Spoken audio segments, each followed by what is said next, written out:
الشيطان الرجيم بسم الله الرحمن الرحيم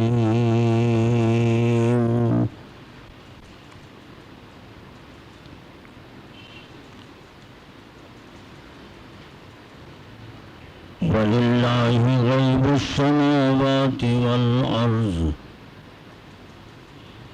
وما أمر الساعة إلا كلمح بالبصر أو هو أقرب إن الله على كل شيء قدير والله أخرجكم من بطون أمهاتكم لا تعلمون شيئا وجعل لكم السمع والأبصار والأفئدة لعلكم تشكرون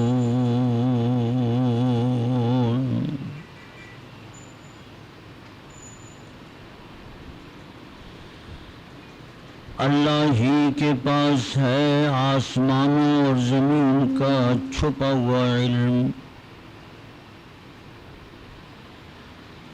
نہیں ہے قیامت کا امر مگر آنکھ جھپکنے جیسا یا اس سے بھی زیادہ قریب۔ اللہ ہر چیز پر قادر ہے۔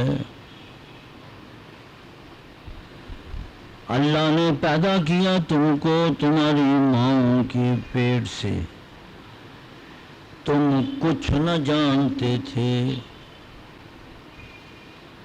بنا ڈالا اس اللہ نے تمہارے لیے کان، آنکھیں، دل، تاکہ تم احسان مانو۔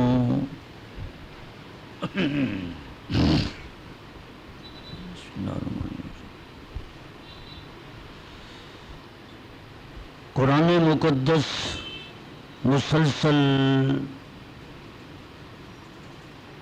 اللہ تبارک و تعالیٰ کے مظاہر قدرت کو،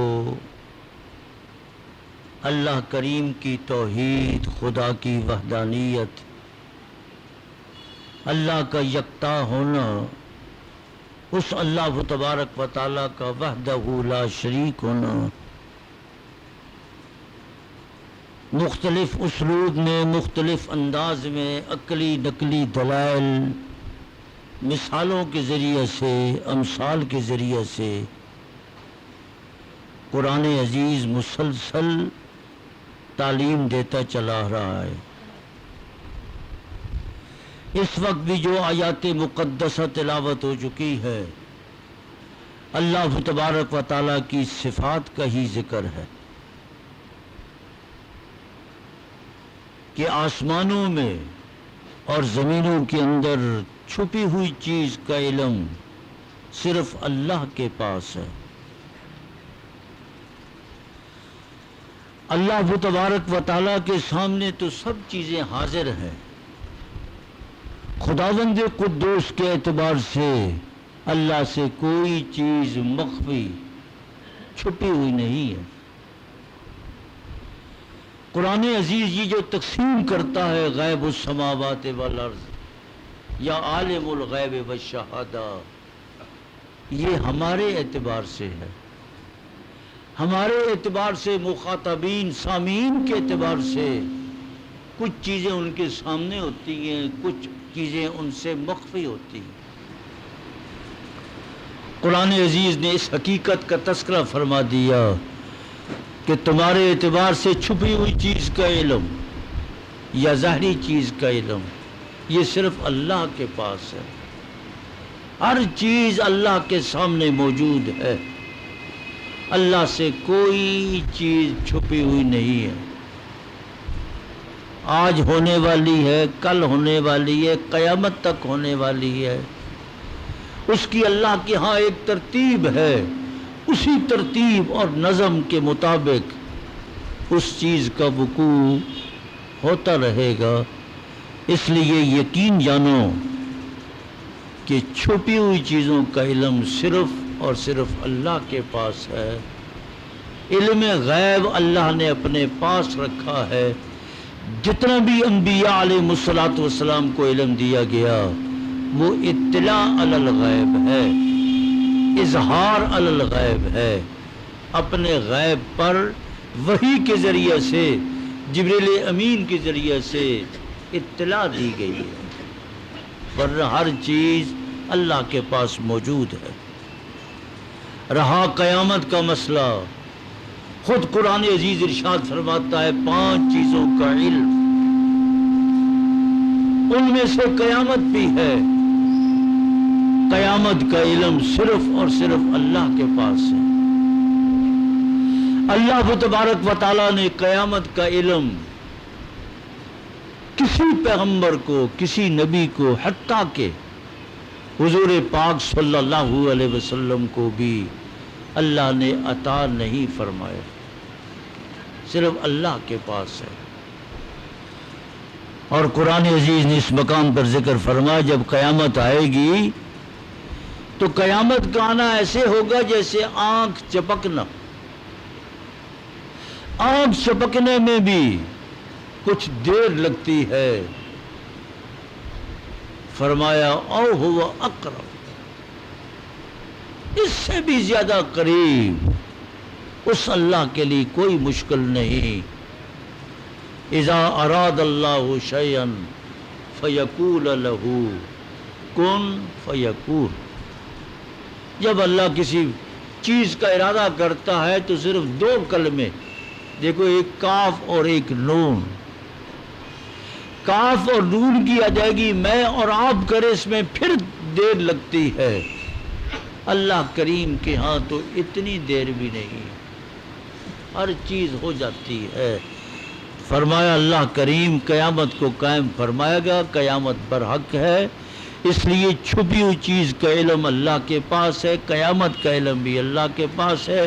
قیامت واقعہ ہو کر رہے گی. ان اللہ علی کل شیء قدیر، اللہ ہر چیز پر قادر ہے، وہ قدرتوں والا ہے. اس لیے اللہ پاک کی صفات کو اللہ کی قدرتوں کے اعتبار سے دیکھو. خدا کی قدرت سے باہر کوئی چیز نہیں، اللہ ہر چیز پر قادر. اسی اللہ تبارک و تعالیٰ نے تمہیں تمہاری ماؤں کے پیٹوں سے پیدا کر دیا. تم کچھ نہ تھے،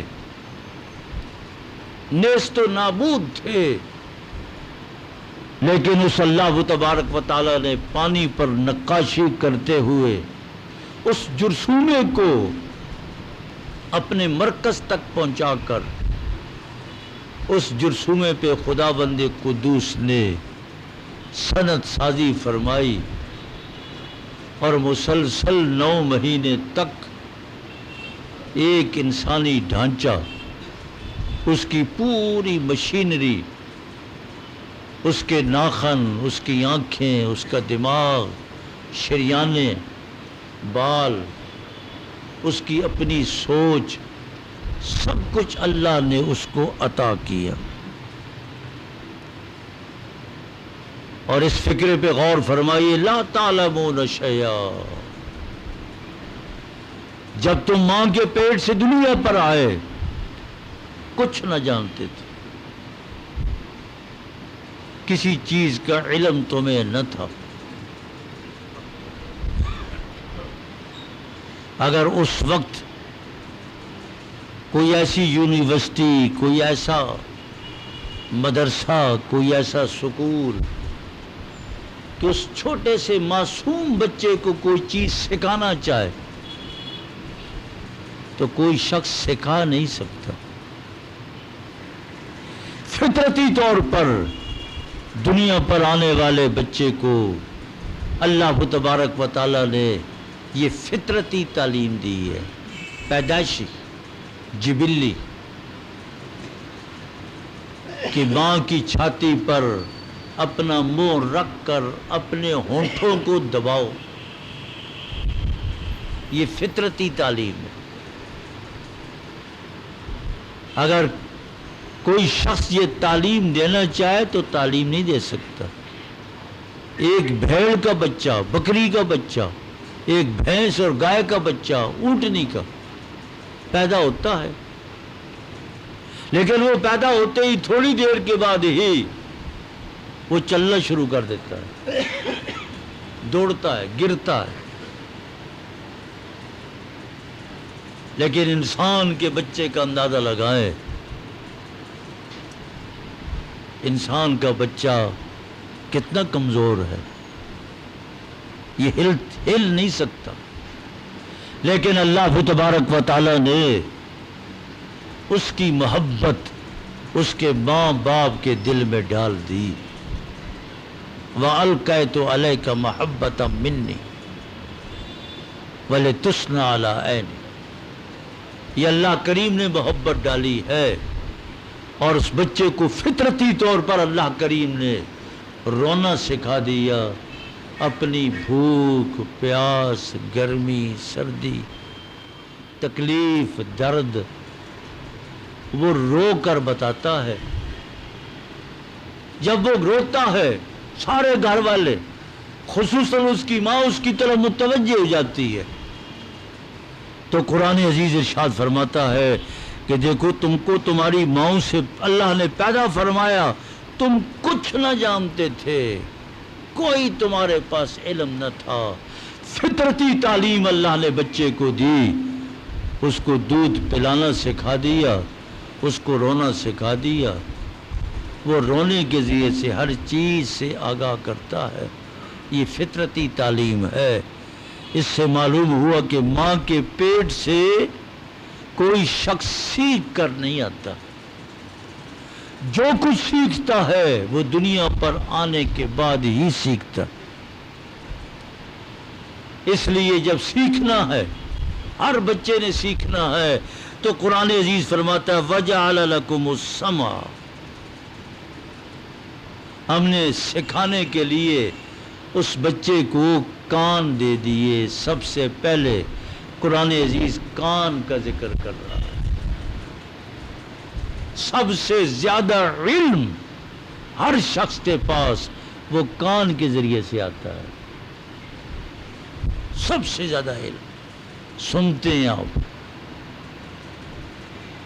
اور وہ بچہ بھی جب اس کا شعور بڑھتا چلا جا رہا ہے، وہ شعور اس کا بڑھتا جتنا چلا جاتا ہے، کان کے ذریعے سے وہ بچہ ایک ایک آواز اس بچے کے کان میں پڑتی ہے، آنکھوں سے دیکھتا ہے، اور حرکات و سکنات کو دیکھ کر بے شمار علم اپنی چارپائی اپنے بستر پر پڑے ہوئے سیکھ رہا. اللہ اکبر. لیکن قرآن عزیز نے کان کا ذکر پہلے کیا. وَجَعَلَ لَكُمُ السَّمْعَ. کان بڑی نعمت ہے.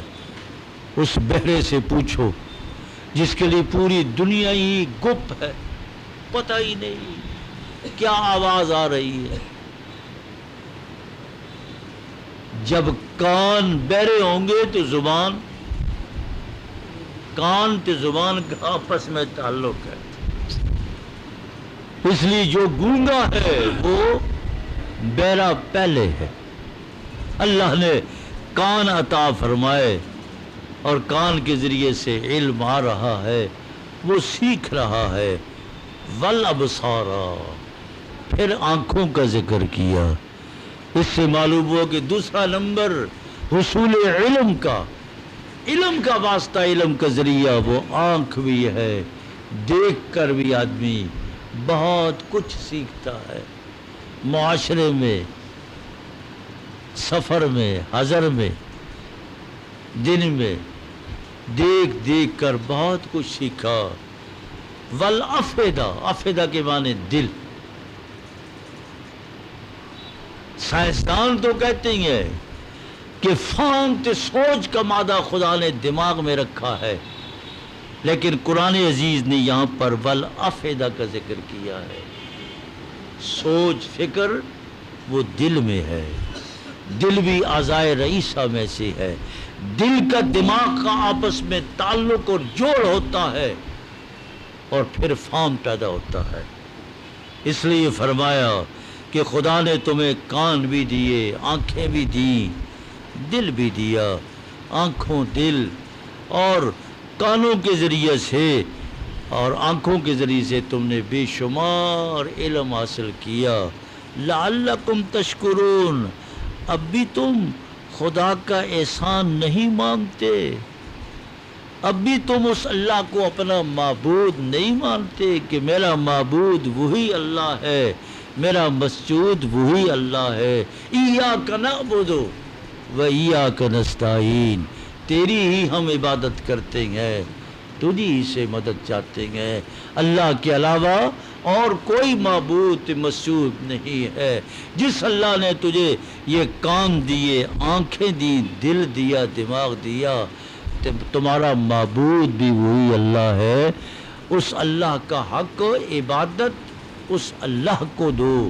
پیشانی اللہ کے سامنے جھکے، رکوع اللہ کے سامنے ہو، قیام اللہ کے سامنے ہو، اللہ کے علاوہ کسی کے سامنے نہ جھکو. یہ بہت بڑی ناشکری ہے اس اللہ کی کہ دیتا تو سب کچھ، آزاد دیے تو اللہ نہیں ہے. اللہ کے سامنے نہ جھکیں، غیروں کے سامنے جھکیں. اس لیے ایاک نعبد و ایاک نستعین. الحمدللہ رب العالمین والعاقبۃ للمتقین والصلاۃ والسلام علی رسولہ محمد وعلی آلہ واصحابہ اجمعین. یا الہ العالمین، یہ ساتھیوں نے، دوستوں نے، نمازیوں نے تھوڑا وقت نکال کر قرآن پاک کے طالب العلم بن کر بیٹھے. اے اللہ ہم سب کا طالب قرآن ہونا اپنی بارگاہ میں قبول فرما. اے اللہ قرآن سیکھنے کے لیے بیٹھے ہیں، اس وقت کو قیمتی بنا. یقیناً یہ وقت بہت قیمتی ہے، ہماری زندگیوں میں یہ وقت بہت قیمتی ہے جو حصول علم کے لیے خرچ ہوا. اے اللہ فہم قرآن عطا فرما.